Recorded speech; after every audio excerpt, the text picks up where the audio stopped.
Good afternoon, everybody, and welcome to How Did They Do That Live. We are now in March. I cannot believe that the school year is almost over, but we have a really great show for you today. So stay tuned for our How They Do That Live virtual field trips. This is our agenda for today. For about the next hour or so, I do have a little bit of housekeeping stuff I want to go over just so we're all clear on how to get credit and different things like that. So we're going to go over housekeeping items, and then we have our California port system is going to do a presentation on virtual field trips with them, with Scott Shepard will be our presenter. Then we'll talk about virtual field trips that Yumi Soares took her students on. We'll hear from the Stanislaus County Office of Ed.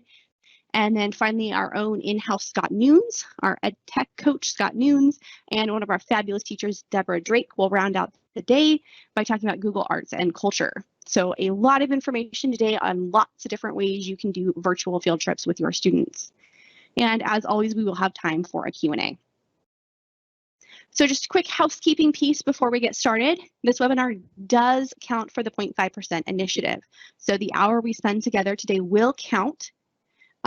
However, the format of this is a little bit different than our usual webinars. So today we're doing something called a live event, which means you guys are our audience and there's nothing special for you to do today. You don't need to turn on your camera, no need to use your microphone. You just get to sit back and enjoy. However, if you do have questions, there is a Q&A bubble up at the top corner there for you. You can click on that Q&A bubble and you can use that to ask any questions that you might have. And the presenters will reply as they're able to, or myself or one of the other moderators will reply.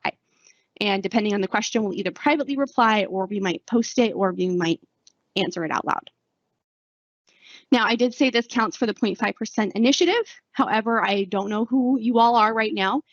So there will be an attendance link at the end. So make sure you stick around for the very end so I can give you that attendance link so you can get credit for attending today.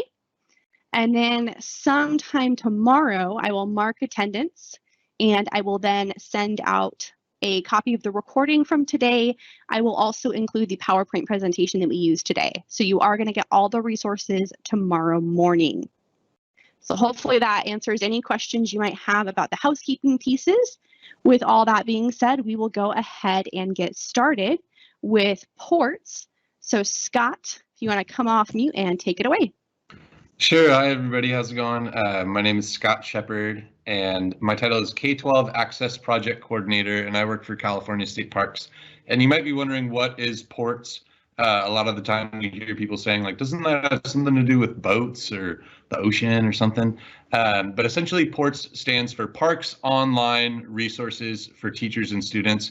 And you may not know it, but we're already a free resource that's available to you and your students right now. So I'm going to talk a little bit about the services that we provide, the resources that are available to you as far as virtual field trips to California State Parks all across the state. And hopefully I'll have a chance to answer some of your questions as well. So if you go to the next slide, please. So I could tell you all about ports, but this is a video that was shot in 2004, so it's pretty old, but it's still really relevant and it still really helps to tell this story, and it shows you just about how long we've been providing these kinds of experiences to K-12 students. So if you could go ahead and show that for a second. Well, I'm sure that a lot of you folks on the webinar today or on this live today are aware of California State Parks, but you might not know that we have over 280 California State Parks from the Oregon border all the way down to the Mexico border. We steward more than 300 miles of California coastline. We have opportunities for people to engage and recreate and learn in our outdoor spaces. And I come from a teaching background, so we'll try this video one more time. But really, I see our parks as phenomenon. And you don't need to rewind because I'm kind of giving you the spiel. Okay. But yeah, we see our parks as phenomenon and an incredible opportunity to just inspire curiosity in your students and leverage that phenomenon for great, deep, and meaningful learning experiences. So let's take it away this time. Opportunities, as well as diverse and dedicated workforces and world-class educational prospects. Through this network, we can bring state parks to students with interactive digital video digital pictures, audio files, documents, and an array of other materials. With the DCP network, children sitting in a classroom in downtown Los Angeles can participate in a guided tour of the State Capitol Museum, although they may never be able to travel there. Children in an Oakland classroom may hear and see State Park scuba divers as they explore the wonders of an underwater park off the coast of Orange County. Rangers in the heart of we can pause it right there. Children through a field of. So you can see kind of what we've been doing since those monitors that you just saw on screen were cool is we've been providing distance learning opportunities for students in California state parks all across the state. And you know, the biggest barrier to access that we find is that teachers just aren't aware of this resource. So we came about to try and increase equitable and sustainable access to California state parks. And that's what my role as K-12 Access Project Coordinator is all about. And we really saw the opportunity to use video conferencing early on as a way to connect students directly with parks. You can go ahead to the next slide. Wildflowers located. Let's see. Awesome. So again, this is really a flagship resource of California state parks. We've been doing it since before distance learning. Around 670,000 students, and that's grown significantly over the course of just the past year alone. We've served well over 150,000 students, and we're able to do that from over 40 California state parks from all across the state, spanning topics involving California history, science, and so much more. So if you go to the next slide, please. Another person on the call with us today is going to really give you an idea of how easy it is to sign up. But like I was saying before, we've served so many different students all across the state, all across the country, all across the world. We have a variety of different programs that are available to you. Our on-demand programs, which is kind of like an Airbnb, you can just go ahead, select a time that works best for you and connect with your students live with an interpreter in a park outside, exploring those natural, cultural, and historic resources. You can join home learning programs, which are a lot like this live today, where we have live streams from all across the state of California that are available to 1,000 students per webinar. And we oftentimes have those go live to our YouTube channel as well. We have a multitude of online curated resources that over the span of our growth and evolution as the Ports program has been splattered all across the internet. And we also have curated previous broadcasts that we've done through our home learning platform program. So if you go to the next slide, I mentioned we have, oh, we can skip that one because I think somebody's going to be talking a little bit more about that in a little bit. But I mentioned some of these online curated resources.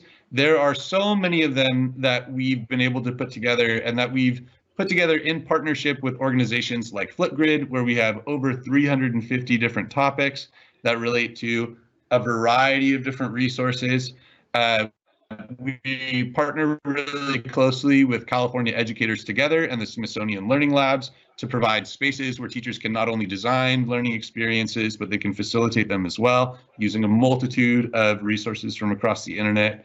And we've started to develop new innovative VR and AR experiences, which you can download right now. If you have an iPhone or if you have any kind of smartphone, you can download the Dive into Point Lobos app, where you can literally dive into a VR AR experience of what it's like to explore underwater at Point Lobos State Natural Reserve. Next slide, please. So I mentioned my role as K-12 Access Project Coordinator, and we're not just trying to inspire equitable and sustainable access to California state parks, but we're really trying to reimagine what it means to take a field trip to a California state park. I participated in field trips to California State Park as a kid, where we went and made candles and pet a donkey and met a blacksmith, and those were wonderful and amazing, and I loved them. But we really want to try and see how we can make field experiences to California State Park a more rich, deep, meaningful, and integrated part of students' learning both in and outside the classroom. And we're exploring that in collaboration with an organization called CUE, which you may have heard of. It stands for Computer Using Educators.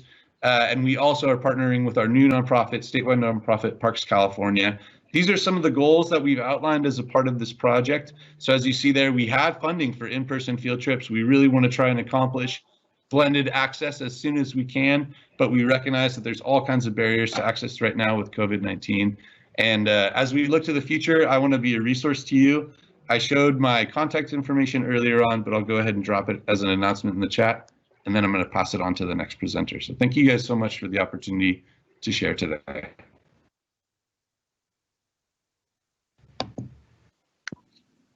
Thank you, Scott. That was a great presentation. So lots of information. Scott Nunes, our EdTech coach, has been posting some links and information in the chat, so definitely check that out.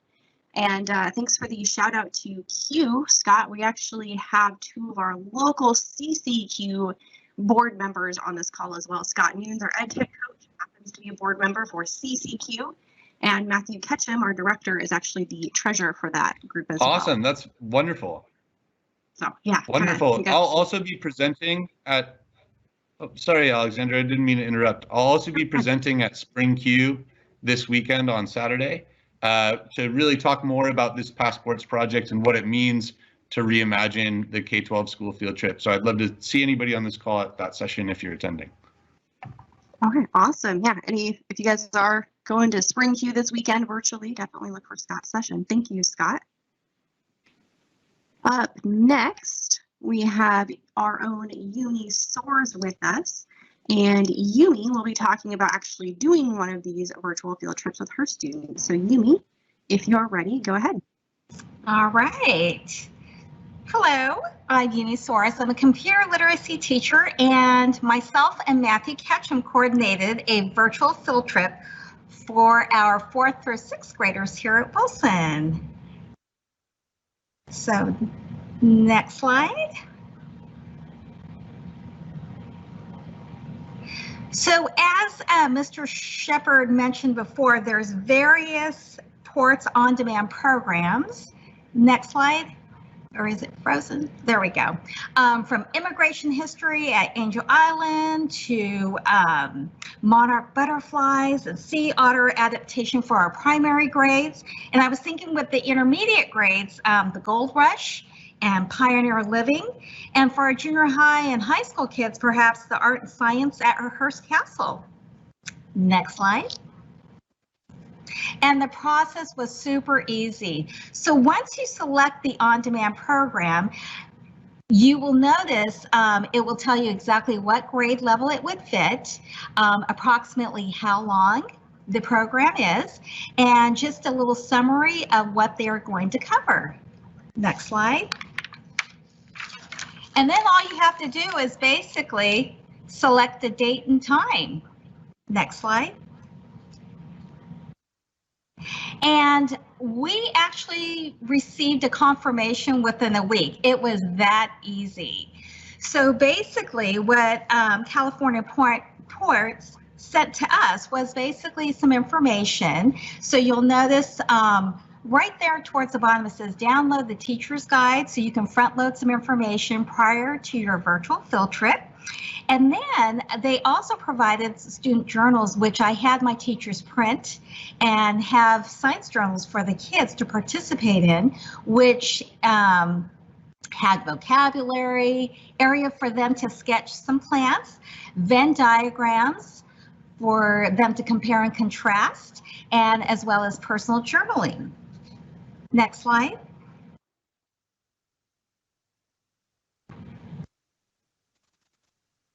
And so what I did was probably a week before, I went over the rules about Teams meeting norms, because that's the platform we used. And what I really want to emphasize is coming prepared. So I want to make sure the kids had their journals, pencils, crayons, colored pencils. And if for some reason they were disconnected from the actual platform, they can just go back in without any delay. Next slide. So with the, it was all live streamed. The kids were so engaged. They loved the interpreter. She actually found a plant, talked about the pickleweed, ask them inquiry-based questions like, I wonder what this reminds you of. I noticed it did this. So it was great because of the fact that she was in the elements, and the students were responding and using their academic language, which was so helpful. Next slide. And lastly, I just want to say, Scott pretty much touched on everything, but it was super easy to schedule. There's multiple of classes available. Information is emailed to us within a week. It was really engaging for all the scholars and their parents, because they were also in on the virtual field trip, and it was only 45 minutes. And can you imagine, once we are added this, we can actually go on the virtual field trip because of the fact that, you know, it's not that often we can get on the bus and go to the Tijuana estuary. So anyways, that is my presentation. Thank you all, and it's free.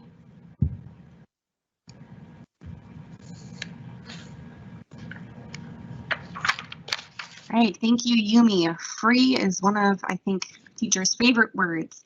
And I just want to take a moment to say that I actually sat in on that field trip. Yumi was kind enough to send out a link that the tech department could sit in on, and it was really neat. It was really neat to see how engaged the students were. It was a part of California I personally haven't been able to see either. So it was really valuable, and I definitely encourage you to check that out for your students. Right. I haven't seen any questions coming in yet in the chat, other than maybe we're having tech issues. So hopefully we pick back up here. Looks like we're back up and going. But yeah, I don't see any questions in the chat, so we'll go ahead and move on to something a little bit more local with Jose Marquez. So Jose, whenever you are ready. Let me make sure I unmute myself first. Good afternoon, everyone. My name is Jose Marquez. I am one of the STEM coordinators for Stanislaus County Office of Education. I also dabble in history and social science, and then now virtual tours. If you want to go ahead and jump into the next slide. Yeah, so represent the instructional support services, you know, one of your local county office of ed. And our goal for the most part is to provide professional development in standards-based instruction, but obviously with what happened at the beginning of spring last year. Go ahead and move to the next slide, please, Alexandra. Go ahead and click. I'm going to have you click a little bit. So just the first one more time. Perfect. So we went into distance learning, and I think a few of us, you know, we're kind of scrambling at the very beginning. But once we realized at the beginning of this school year that we were going to continue distance learning, we started to make some phone calls. As a matter of fact, go ahead and click. Our outdoor ed director, Jessica Hewitt, called me and said, hey, Jose, what are we going to do about distance learning? How do we reach these classrooms? And we know there's some great resources out there. Ports is one of them in terms of doing virtual tours. We were thinking, how can we do some local ones? And so she made some connections that you continue. Go ahead and click 3 or 4 more times. Thank you. So we established connection with Tuolumne River Trust, which is a local river steward organization here. The Global Education Project, which is based out of Stanislaus State. We have the National Ag Science Center. They have what's called the Ag in Motion, so a huge, you know, trailer that they take around to different junior highs. Valley Improvement Project, which is focused on environmental and social justice. And there should be one more, which is the Great Valley Museum. When we met and we talked about how can we reach our teachers and students knowing they can't come to us, you know, especially those used to host. So we thought about doing some virtual tours and activities. Go ahead and move on to the next slide, please. And one of the things that came out is actually these webpage or website from SCO, which is Virtual Tour Field Trips. And we know there's virtual tours out there through, you know, many resources. We want to make it a little bit different and be able to have, you know, some additional activities that are tied to those virtual field trips. So if a teacher wants to do anything in particular, we only have like 4 areas right now, several videos in each one. But let's say, for example, you had a lesson or a topic that you were covering birds or migratory birds, right? And so if you go ahead and go into the next slide, we're actually go back a little bit. One more, there you go. Go ahead and click on that link, Alexandra. So we're going to go into the website.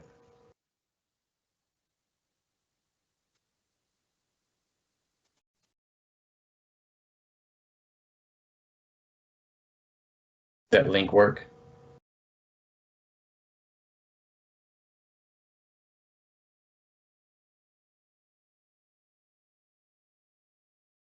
I'm sure it's popping up in a different tab. Is that possible? I'll go ahead and talk through it anyways. So if you click on that link, the Stanislaus County Virtual Field Trips webpage, it'll give you options. It'll give you 4 different topics you can choose from. And you can click on one of those. It essentially looks like a badge, but it's a link to one of those topics. And then it'll give an option to do a virtual field trip there. On that same page, you'll actually have the activities on a choice board, which is a hyper document. Alexandra, I noticed that I'm just looking at a screen of, imagine others are doing the same thing, of all the participants. Can we change the screen? Is it easier if I just share?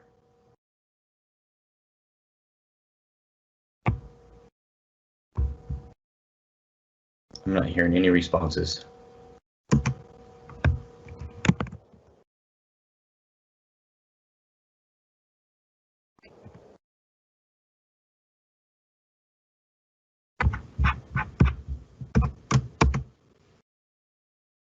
Hello, hi, Jose. Yes. This is Matthew Ketchum. I just got a text message. Alexandra's working on her computer. It looks like there was a technical difficulty. I'm gonna load up the PowerPoint and bring it. You know what? If it's easy, Matthew, if it's easier, I can just share my screen. Yes. Yes. Yeah, is that easier? Okay. Yes. I apologize, everyone. Sorry about that. No, thanks for rolling with it. Oh, no worries, no worries. It happens. It's just part of this is part of our job. So adaptability is what we do in science, actually. So let me see if I can share my screen, go to the correct page. So I'm going to go into it. Somebody just chime in really quick. Can you all see my screen here, which just says virtual field trips? Yes, it looks good. Yep. Perfect, thank you, awesome. So now I can go ahead and use a visual cue here as I explain it. So this is our webpage, and you can see you have 4 options. And the idea was really to bring in some local resources into classrooms. So we have the fruit barn, if you're familiar with that. It's you know, the Resendez farm over there off of Turlock and Houston, so the corner of Santa Fe, and if you're familiar with Gear Road, it's a pretty large size fruit barn. But what the owner wanted to do, he wanted to actually bring students to their experience, and they've always gone out there and taken students out for the corn maze, a pumpkin patch, and they'd have educational activities. So he approached us and said, look, I want to do this. We kind of carried that torch, and we did the same thing with Faith Ranch, Modesto Junk Company, and then also Turlock Wastewater Treatment Plant. And the idea is so students have some sort of exposure to local places they've gone in the past. Maybe I can't do it now. So what I'm going to do is I'm going to go ahead and click on one of these here. Let's say, for example, Faith Ranch, which is actually a restored wetlands area. It's privately owned, but we're trying to create public access. We've done it in the past, but obviously with COVID, things changed a little bit. So I'm going to click on this so you can see, here's an example.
I'm gonna go ahead and stop the video there, but you get an idea. You're taking students through a tour of Faith Ranch, which is over in Salida, over there by Stanislaus River.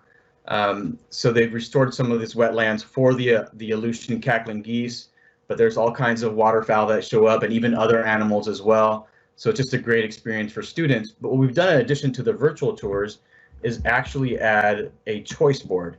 So that choice board is down below. And we have an activity from every content area, and it's pretty easy. It's just a Google slide deck. So all you got to do is just click forward. And I'm going to go to the very first one here. Let's see. There we go. Actually, I'll go back one. Let's do history, which is actually, I think, a geography lesson. There we go. And it starts off with an inquiry question. Why do geese migrate? And it gives you a little bit of background for the educator, but the educator can just click on the link here. It's going to take them to the actual lesson, which is a slide deck itself, and it'll walk them through the entire thing. It'll walk them through a notice and wonder, have them watch the actual video tour first, and then what do they notice? What are they thinking about based on that experience? So we're actually doing some protocols as well that we might want to use in the classroom. I heard Scott reference them earlier as well. In terms of driving questions and try to answer them by the end of the activity. So we do the same thing for these other ones. We have additional videos that you can access to get better understanding. But really the goal is to address and answer this question here. Why do geese migrate? We're assuming that this lesson is really geared towards upper elementary, possibly even middle school, but it can be adapted to early elementary and even secondary. So those are the way you can access, and like I said, you can do the same thing for other content areas. All you do is just go ahead and continue to click forward on this slide deck. You see it kind of jumps every time, but that's ELA activity. The same thing for science and STEM. It's actually, instead of being a bird beak, it's actually bird claws, which is pretty cool. And then we do the same for math activity, and the last one is going to be an art one. And we have that for every single one of the virtual tours. So not only is it a tour, but it's also a learning experience already packaged for the teachers.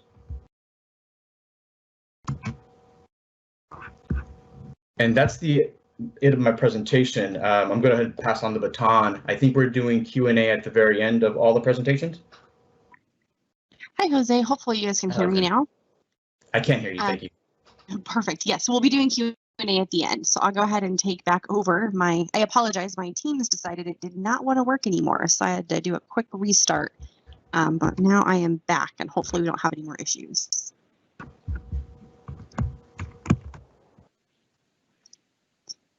All right. So thank you again for that presentation, Jose. That was fabulous. Hopefully, it looks like you have all kinds of content areas, so hopefully we'll have some teachers check those out and we'll kind of recap. I didn't see any questions come in during your presentation, but we will have time at the end to answer any questions that came in. All right, so we have kind of a tag team presentation here with Scott Yunes and Deborah Drake as kind of our final piece of the day, and we're going to be learning about Google Arts and Culture. So I believe Deborah is up first. So Deborah, if you want to go ahead and come off mute and take it away.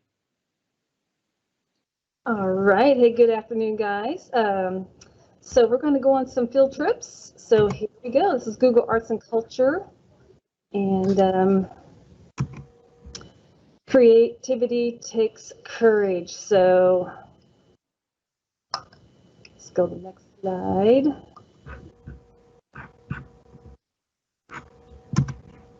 So let's get courageous and start exploring. Just get onto Google and type Google Arts and Culture. So I'm going to literally take you on a little mini field trip here.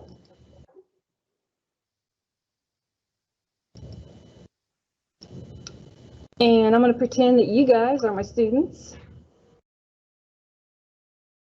And so you just get onto Google and you Google Arts and Culture, okay? So hopefully those phones are put away right now. My eyes, I'm looking at you guys. Look at the screen. And here it is, Google Arts and Culture, and they have Explore, Collections, Artists, Play with Arts and Culture, 360 videos. So since I'm an art teacher, I'm just going to go right here to Artists real quick because I know we have Scott News is going to share. And I like to scroll on down, and we can just scroll down here and watch these come up real quick.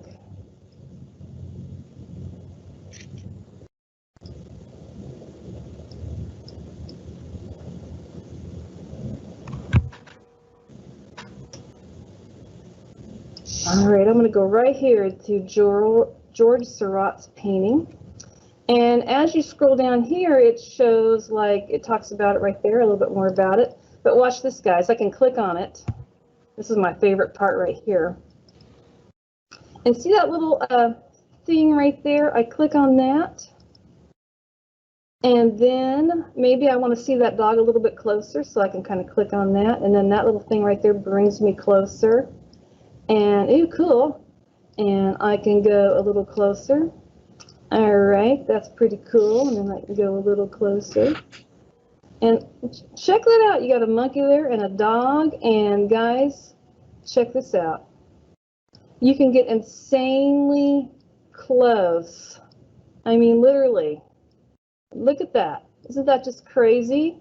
I mean, if you were actually in an art museum in real life, they would probably sing you out. Okay, you cannot get that close in an art museum. You will get in. You would get arrested. Okay, I'm going to zoom back out, and there it is. So my students can get on there and play around with that, and it has the title. It has the art museum that it's located at. But hey, check this out. You can actually go to the art museum. I'm going to click on that. And there it is in real life. So my students, what I do with my students, we do this. We check out an art piece. We can go to an art museum, and then down at the bottom you can see more pieces. There's American Gothic. Pretty cool. Okay, so I'm going to go back. And go back again, and there's a little hamburger thing right there. I can click on that. So we have, I can search by artist, which is what I'm on now, mediums, art movements, historical movements, lots of stuff. Pretty cool. I could be on here for a whole hour with you. So now I'm going to go back to my slideshow presentation. There you go. You should be able to see it now. Okay, so once you're there, like I said, art, history, culture, many other subjects are included. I can go to the next screen. I guess I could. Next screen, please. And so this is a few lessons that I've done with my students. Lesson 1, for extra credit, I've had students just get on there and just research. And one of my students, what I do is I have them research, and then since we're doing everything now online, they'll just submit a paragraph in Schoology about what they found is that's their favorite thing. So one student typed about how she loved the games, the activities, the applications. There's apps for your phones, which Scott could probably get into that, 360 tours. And then number 2, assignments can type in a subject that they might like under artist section, like maybe dog, and just look up dogs. And they can compare a few pieces, like the dog paintings I have right there, there for you as examples. And then for my advanced students, I teach International Baccalaureate and also Advanced Arts. So we start with this, and they find an artwork that they like, and then they can locate the piece, and then they compare it to another one.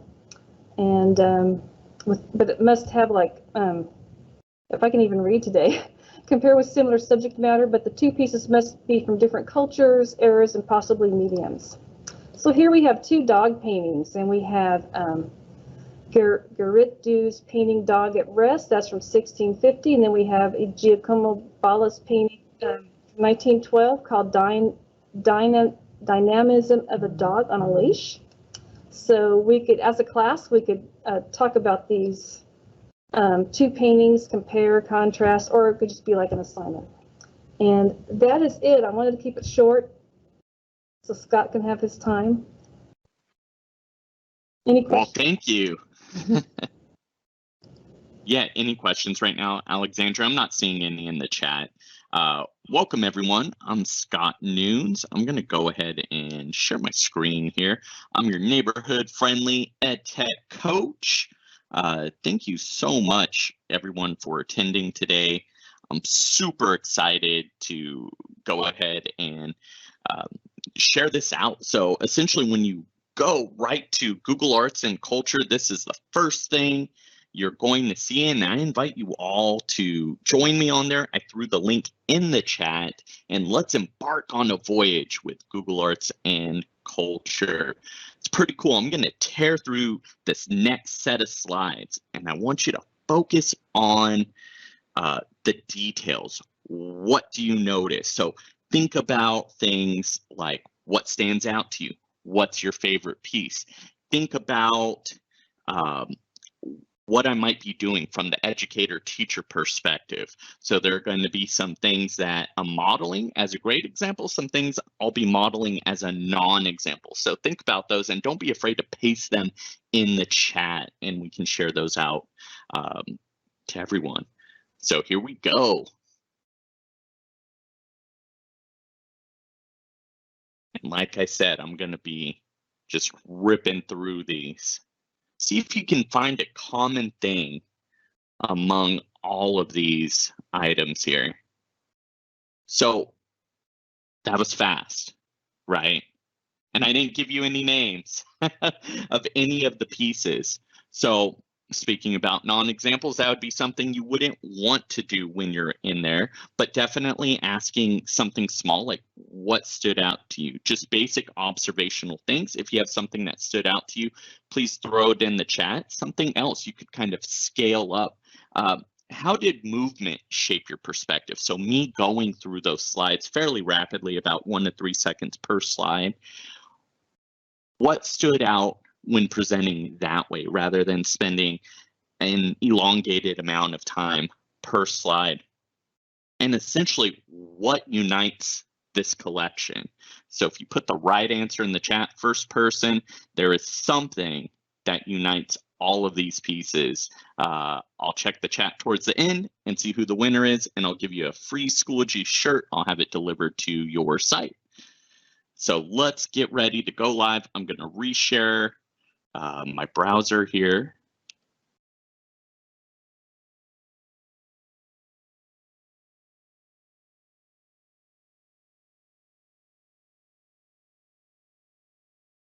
Thanks for your patience, everyone. And so right here, you'll notice I'm on the Google Arts and Culture site. Some things I want to point out real quick. We have different types of things. So we have general kind of tours. You can go check out 5 different tech museums. That's right, not just 1, not just 2, not just 3, but 5. And this one is super cool. You can actually find yourself within a glacier. I encourage you to check that one out. I know I'm getting close to time, but I do want to point out they don't have just VR experiences within here. They also have machine learning. So this activity right here is pretty cool. I'm not very musically inclined, but I was able to create my own opera. So that's pretty cool. When we share out the slide deck, you can go ahead and check out my example there.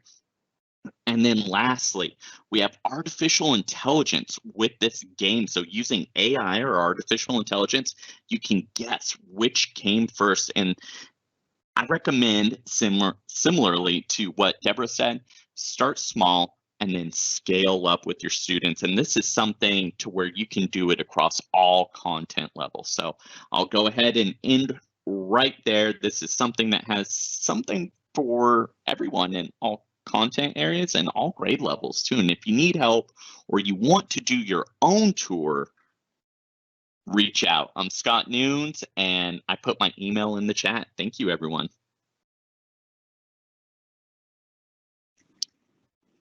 All right, thank you, Scott. Go ahead and share. I noticed there was a few other slides we hadn't gone through, but maybe you went live and you showed those. So thank you for going through that piece.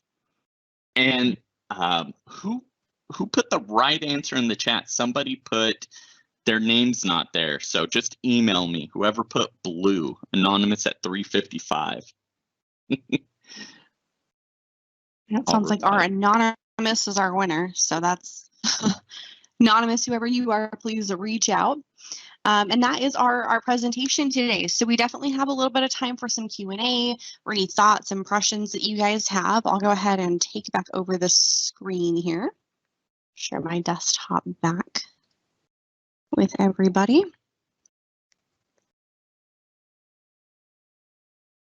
Yeah, let me know if you want me to go into those other slides. Sorry, we were at the 10 minutes. I wanted to make sure I didn't go over. Okay, we had a little bit of a cushion. So if there was anything else you wanted to go over, Scott, before we kind of open up for Q&A. Yeah. Do you mind if I actually just reshare and do that?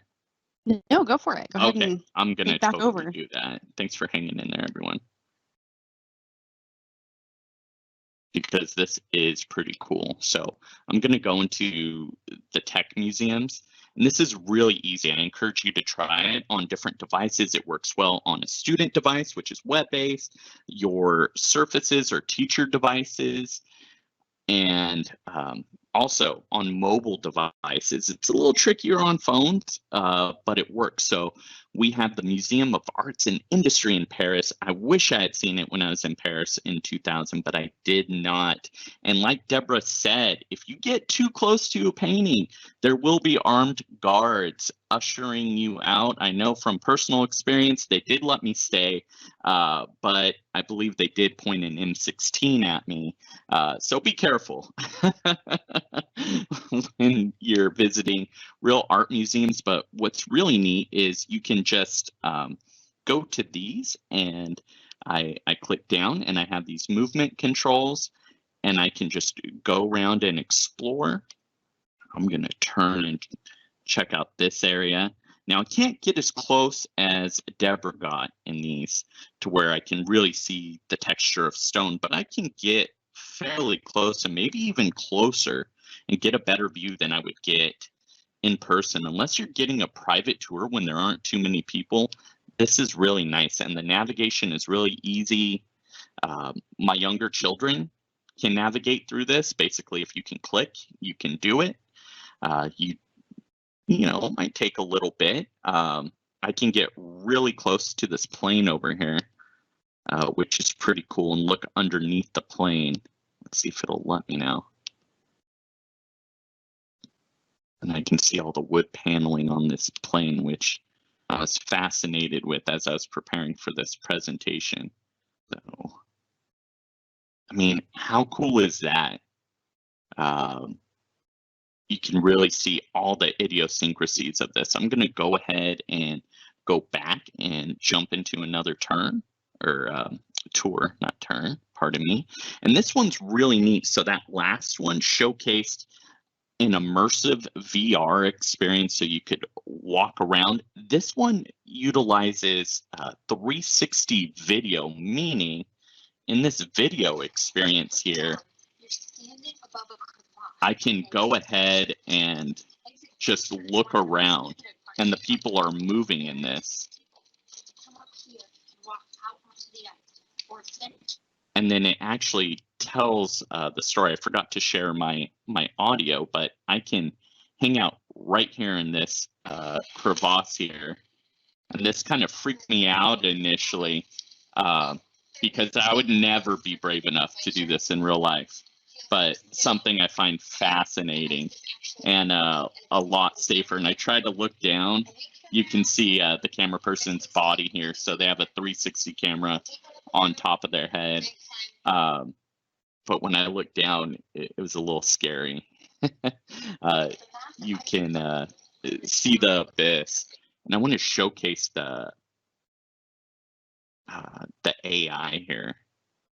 This is pretty cool. So this game adapts based upon how many people play it, is my understanding, and it's part of the Google Arts and Culture experiment. And you can skip the intro. Essentially, the way it works is you choose which comes first. I'm going to skip the intro, so I'm going to just play a couple rounds of these, and it gives you a score.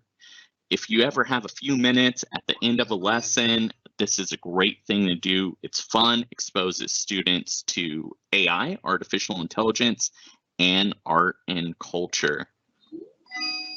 So doing pretty well so far, and they can compete. You can give away a prize if you'd like, something small, like a, if there's like a PBIS reward system at your site, that's really neat. There are also some other tours down here which are pretty cool, and right here in this blue section, this color section, that's where I grabbed all those blue paintings. So if you have something that you want to grab that is dependent upon color, you can come grab it there. And there are embedded lessons that you can do in there, games. You can also come up here to the top and do a search for specific things. So if you have a special content area, you can do it. And I want you to think not so much about what you and your students can consume, but what you and your students can also create. How can you give back and go from content consumer to content creator, and switch things up? So I want to leave you with one lasting idea. Yesterday, we had the Ides of March. So any of you ELA fans or teachers out there, here's a bust of Julius Caesar that I 3D printed. And he has 13 gaping wounds in his back to symbolize what happened to him in that famous scene, Act 3 in Shakespeare's Julius Caesar, where he was stabbed. And then for hey, our Scott, can you show that bust one more time? Your camera feed wasn't on. There you go. Oh, thanks. Sorry. So we have Julius Caesar here, and as I rotate, he has his wounds here, and this is a pencil and pen holder. Pretty cool, great conversation piece, especially around this time. And then for the kiddos, the younger elementary kiddos, we have an articulated shark here. So you could talk about skeletal structures. You could talk about reverse engineering, design thinking. How would you create something like this? Believe me, if you can dream it, you can do it. It's a lot easier than you think. And you don't necessarily have to have a 3D printer. You can use a tool like Tinkercad to create this. Or if you want to keep it fun, right, you can bring in some pop culture, like this Rainbow Thanos here. And then just because not everybody may be, in person with us, think about mailing home some STEM items. Like if you visit a museum like the Field Museum, how about you create some quick little stubs and tickets and share those out, mail those home. So that's it.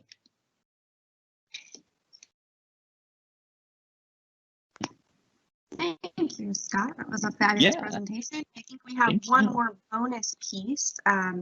Matthew Ketchum, you had one more little tidbit you wanted to share with the group, correct? Yeah, I really liked Scott, the creator piece.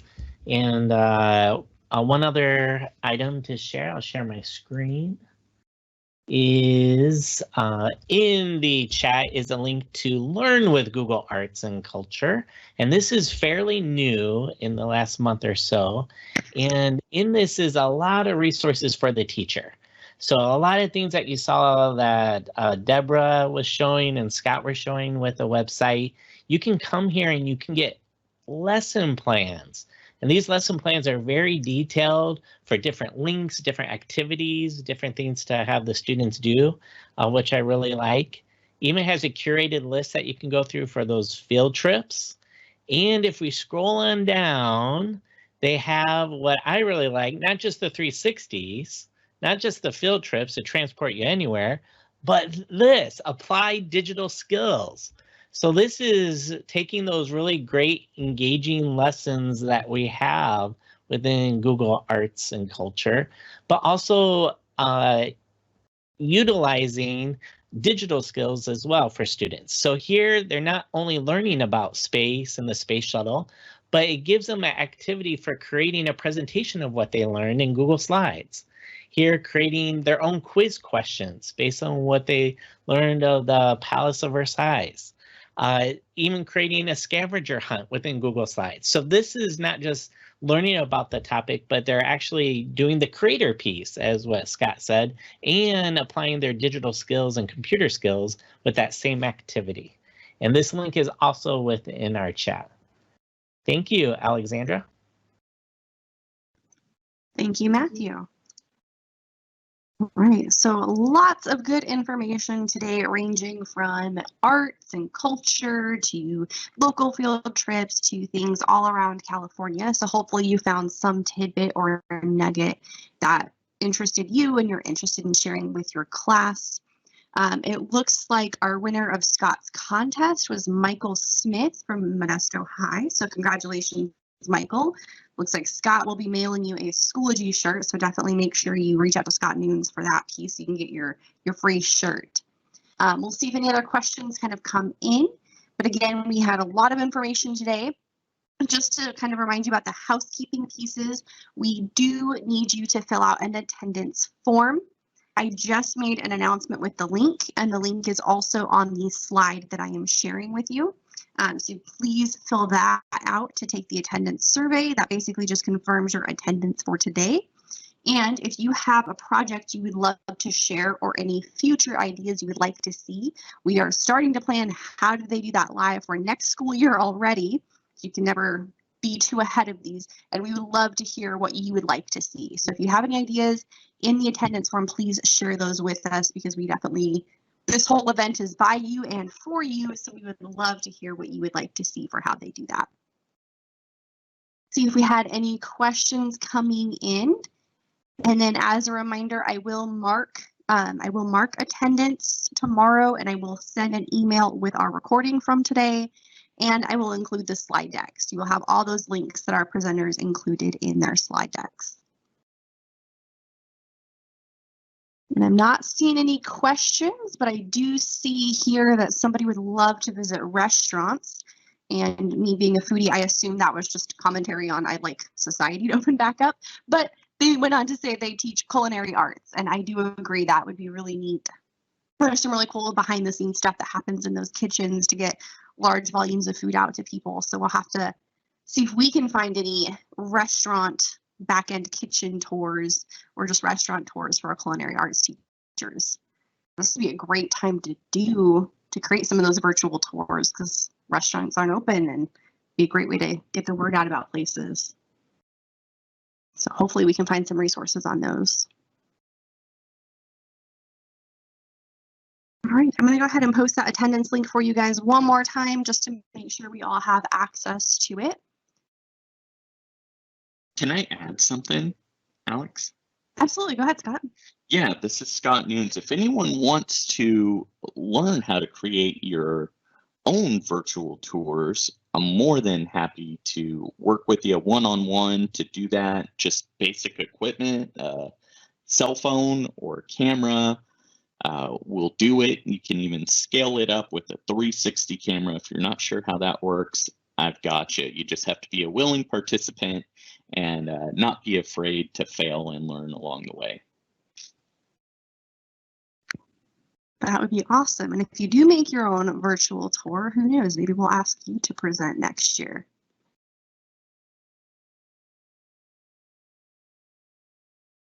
All right, well, I don't see any new questions coming in, so please make sure you fill out that attendance sheet for today. Please share any ideas you might have with us. And I just want to say a quick thank you again to our presenters. Thank you, Scott Shepard from Ports. Thank you, Jose Marquez from SCOE. Thank you, Yumi, for sharing your expertise. And thank you, Deborah, Scott, and Matthew. You guys all did a wonderful job. I think we put together a great presentation with lots of resources for our teachers.